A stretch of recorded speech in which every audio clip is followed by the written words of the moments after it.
It was a dark and stormy night when Mira first encountered the Jinn. She was walking home from work when she heard a strange whispering in her ear.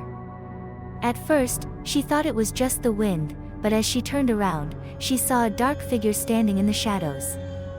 It was a Jinn, a supernatural being from Arabic folklore, and it had been watching Mira for weeks, waiting for the perfect moment to reveal itself.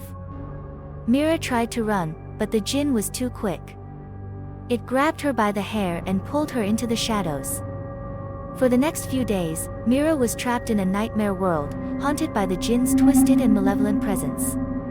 Every time she closed her eyes, she could feel the Jinn's cold breath on her neck and its long, sharp claws digging into her skin. Mira soon realized that the Jinn had possessed her, taking control of her body and mind. She could feel its dark, twisted thoughts flooding her own, corrupting her soul and driving her to the brink of insanity. As the days turned into weeks, Mira began to lose track of time. She couldn't remember how long she had been trapped in the nightmare world, or how many times the Jinn had taken control of her body. The Jinn reveled in Mira's suffering, torturing her with visions of hellish landscapes and unspeakable horrors. It whispered twisted secrets into her ear, promising power and control if she would only give in to its dark desires. Mira was terrified and alone, trapped in a nightmare world with no hope of escape.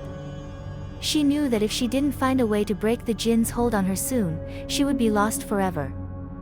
Finally, after what felt like an eternity, Mira found the strength to fight back. She called upon all her courage and willpower, and with a mighty effort, she cast the Jinn out of her body and banished it back to the shadows. But even though the Jinn was gone, Mira knew that she would never be the same again. The nightmare world had changed her, leaving her scarred and broken. She would always remember the terror of the Jinn, and the price she had paid for her freedom.